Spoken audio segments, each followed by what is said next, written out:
Hi everyone. सो आज मेरा Nainital bank CSA का एग्ज़ाम था। मैंने नैनीताल बैंक क्लर्क का एग्ज़ाम भरा था एंड आज मेरा एग्ज़ाम था 1 जैन 2026 को। मेरा फर्स्ट शिफ्ट में एग्ज़ाम था। सुबह 8 बजे रिपोर्टिंग थी। सो यहाँ पे मैं अपना एग्ज़ाम एनालिसिस शेयर करती हूँ। सबसे पहले रीजनिंग आया था, देन इंग्लिश आया था, देन जीए, देन कंप्यूटर, देन मैथ्स। ऐसे हमारे ये 5 सेक्शन आए थे। पाँचों में 40-40 क्वेश्चन थे, 40-40 मार्क्स के।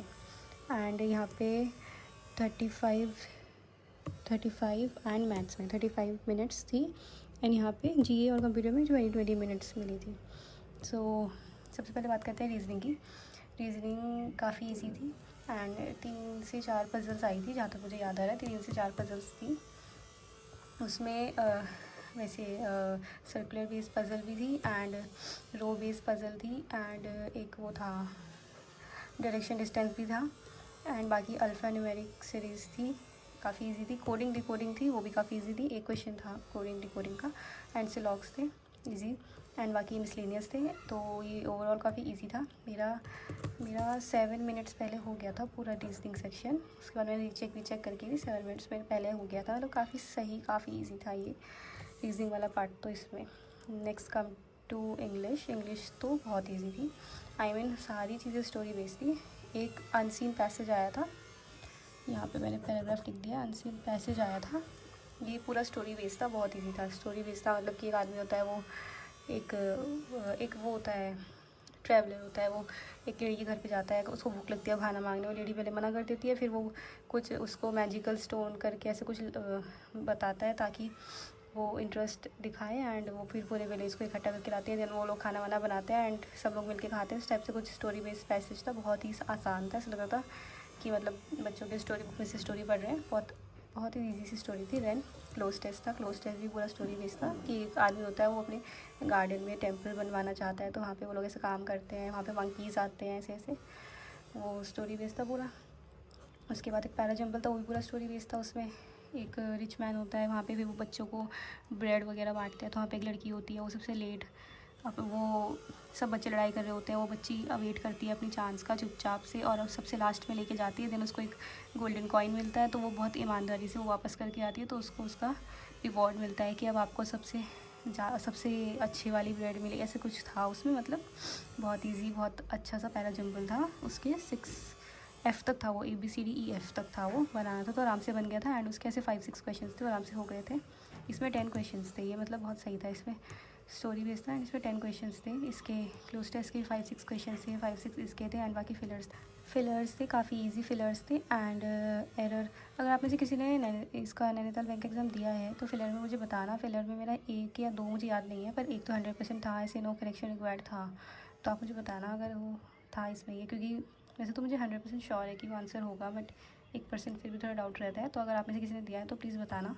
फर्स्ट शिफ्ट में 1 जैन को जो फिलर था, उसमें एक आंसर था। उसमें एक आंसर 100% मुझे याद है, उसमें था कि नो करेक्शन रिक्वायर्ड करके था, तो वो बताना। और एरर के क्वेश्चंस थे, एरर के क्वेश्चंस काफ़ी इजी थे एंड ये क्या था, मिसस्पेल्ड तो बहुत इजी थे। मिसस्पेल्ड में ऐसे मतलब 1-2 में तो स्पेलिंग मिस्टेक्स थी बस। एक में कैश का कैशे दे रखा था एंड ब्यूटीफुल का आई की जगह वाई लगा दिया था। इस तरह के इजी से थे। यहाँ पे पैसेज में 2 सिनोनिम, एक एंटोनिम एक सिनोनिम पूछा था, एक फ़ाइन का पूछा था एंड एक सॉरी का एंटोनिम पूछा था। सॉरी का एंटोनिम पूछा था और फ़ाइन का पूछा था। तो ये ओवरऑल काफ़ी इजी था इंग्लिश वाला पार्ट। देन जीए में बहुत सारे क्वेश्चन मुझे याद थे, कुछ मैंने वहाँ पे लिखे भी थे, बट वो रफ शीट देती नहीं है साथ में। सो इस वजह से जितना मुझे याद था उतना मैंने यहाँ पे लिख लिया है। जैसे कि आरबीआई का फर्स्ट गवर्नर कौन था, इंडियन गवर्नर। आरबीआई ओम्बड्समैन जो ये होता है, मतलब ये कौन कंडक्ट करता है, कि ऐसे कुछ था। तो उसका आंसर आरबीआई ही था। आरबीआई वो करता है। कॉमनवेल्थ गेम इस बार कहाँ पे होंगे, वो था। क्रिकेट से रिलेटेड 2 क्वेश्चन थे। एक तो इस बार कौन सी क्रिकेट, अभी जो भी चल रहे थे ये वाले, इसमें कौन सी टीम जीती है। एंड एक क्रिकेट से रिलेटेड एक और था कि ये क्रिकेट, इनमें से कौन सा क्रिकेट से रिलेटेड नहीं है। तो उसमें मैं करके आई हूँ पावर प्ले, बट फिर मैंने घर आके देखा तो पावर प्ले होता है क्रिकेट में। तो उसका आंसर कुछ और रहा होगा। मुझे क्रिकेट की 0% नॉलेज है। एंड यहाँ पे दोहा किसकी कैपिटल है, तो यहाँ पे मैं कतर करके आई हूँ, मेरा सही हुआ है। मुझे डाउट था, मुझे एकदम तुक्का नहीं मारा, मुझे लग रहा था, मैंने कुछ पढ़ा था तो मुझे डाउट था, मैं कतर करके आई थी, बट ये सही है। वेस्ट फ्लोइंग रिवर कौन सी है, उसमें नर्मदा थी। एंड उसमें बहुत सारे गंगा और भी रिवर्स दे रखी थी। तो उसमें नर्मदा थी, अटल पेंशन योजना कब आई थी, तो ये 2015 में करके आई थी इसका, ये भी मेरा सही है। एंड वाया योजना ये किसके लिए, सीनियर सिटीज़न के लिए। And NCHE national clearing house करके कुछ था इसका, इसके मतलब इससे आगे भी था एक क्वेश्चन, तो इसमें सिर्फ ये सी का वैल्यू पूछा था, तो यहाँ पे क्लियरिंग आ गया था।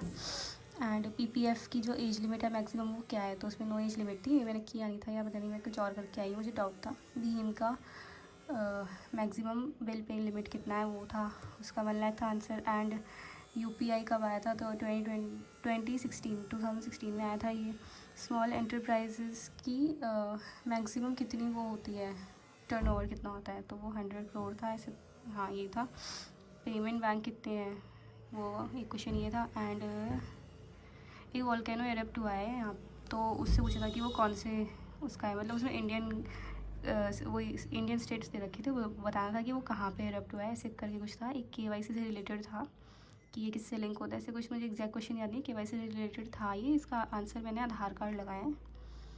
एंड हाँ बस इतने मुझे याद है, और भी वैसे मुझे बहुत सारे याद थे, मैं जितने मैंने लिखे हैं। इस तरह के क्वेश्चन बहुत ही आसान से क्वेश्चन थे। बाकी सारे करंट अफेयर्स में तो सारे बैंकिंग वाले क्वेश्चन ही थे, बाकी ऐसे ये सब मतलब इजी से क्वेश्चन थे। कंप्यूटर आई थी, कंप्यूटर काफ़ी इजी थी। MS वर्ड और MS एक्सेल से तो भर के क्वेश्चन थे, मतलब 50% क्वेश्चन मुझे वर्ड और एक्सेल के ही दिखे। बाकी शॉर्ट कीज़ बहुत ईजी। एक तो इतना इजी क्वेश्चन आया था कि कॉपी करने के लिए शॉर्ट की क्या होती है, तो वो Ctrl+C होता है ना, Ctrl+C, वो आया था एक क्वेश्चन ऐसे करके, ईजी आए थे। और ट्रोपोलॉजी आया था कि एक सिंगल उससे क्या कनेक्ट होता है, तो उसमें मैंने स्टार ट्रोपोलॉजी किया है, क्योंकि जहाँ मैंने ट्रोपोलॉजी के बारे में पढ़ा था तो मैंने स्टार किया है। अगर आप में से किसी ने दिया तो बताना आपने क्या किया, ट्रोपोलॉजी वाले क्वेश्चन में मैंने स्टार ट्रोपोलॉजी किया है। बाइनरी कोडिंग से रिलेटेड आए थे एक दो क्वेश्चन। एंड इसका फॉर्मेट पूछा था ये KB, मतलब इसको सही सीक्वेंस में लगाना था, तो KB MB GB TB ऐसे करके वो था, ईजी था ये भी। एंड बाकी कुछ फंक्शन से रिलेटेड क्वेश्चन थे, कुछ की फंक्शंस वगैरह, एंड ऐसे करके मतलब सब ऐसे ईजी क्वेश्चन थे। मैंने इसे 40 आउट ऑफ 40 करे थे। एंड मैंने रीजनिंग में 40 आउट ऑफ 40 करे थे, इंग्लिश में 40 आउट ऑफ 40 करे थे। इसमें मैंने 30 के आसपास करे थे, क्योंकि मुझे डाउट था काफ़ी ज़्यादा। एंड मैथ्स थोड़ी कैलकुलेटिव थी, मतलब टफ तो कुछ था ही नहीं है इस पूरे एग्ज़ाम में, बट कैलकुलेटिव कर दिया था मैथ्स को। अदरवाइज़ तो एग्ज़ाम बहुत अच्छा था, बट मैथ्स थोड़ी कैलकुलेटिव थी। 2 DI आई थी, DI तो ईजी थी थोड़ी, सेकंड DI जो थी वो थोड़ी कैलकुलेटिव थी, बट वैसे ईजी थी। सिंप्लीफिकेशन सारी की सारी पॉइंट्स में थी, A to Z सिंप्लीफिकेशन सब। और उसमें ऐसा लग रहा था अप्रॉक्सीमेशन होना चाहिए, बट वो सिंप्लीफिकेशन था, उसमें पूरी वैल्यू निकाल के देनी थी। तो वो पॉइंट में, और उसमें पॉइंट में सिर्फ प्लस माइनस नहीं करना था कि हम डिजिट खाली यूनिट डिजिट से कर लें, मतलब ऐड और सब्ट्रैक्ट। उसमें पूरा मल्टीप्लाई करना है आपको, डिवाइड करना है, और सब पॉइंट्स में थी सारी वैल्यूज़। उसके किसी के ऑप्शंस भी आंसर भी सब पॉइंट्स में आ रहे थे, तो वो तो बहुत ज़्यादा कैलकुलेटिव था। ये सिंप्लीफिकेशन के चक्कर में मेरा बहुत टाइम वेस्ट हुआ यहाँ पे। अरिथमेटिक ईजी थी, अरिथमेटिक क्योंकि पेपर का लेवल तो ईजी था ओवरऑल, तो अरिथमेटिक में तो क्या ही टफ बनाते हैं। अरिथमेटिक ईजी थी, इसमें टफ कर दिया, ये कैलकुलेटिव कर दिया, इसको पॉइंट घुसा दिया। एंड बाकी नंबर सीरीज़ थी, नंबर सीरीज़ मॉडरेट थी, क्योंकि 1-2 तो क्रैक ही नहीं हुई थी, 2 मुझे याद है क्रैक ही नहीं हुई थी मेरे से। बाकी 4-5 क्वेश्चन थे इसके नंबर सीरीज़ के, बाकी हो गई थी ईजीली। और बाकी वो नहीं था इसमें, इक्वेशंस होती है ना, क्वाड्रेटिक इक्वेशंस वो नहीं थी, बस ये इतना ही था।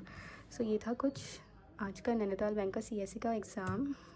सो आप लोगों में से अगर किसी ने दिया है तो बताना कमेंट करके आपका कैसा हुआ है, एंड रिलेट करना जो चीज़ें मैंने बताई हैं, जो मैंने कुछ बताया, जो मैंने मार्क करके आई हूँ, सो उससे बताना मुझे। And all the best for your result and for your future exams. मिलते हैं और आगे नए एग्ज़ाम के साथ, नए एग्ज़ाम के एनालिसिस के साथ। So thank you so much for watching, take care, bye.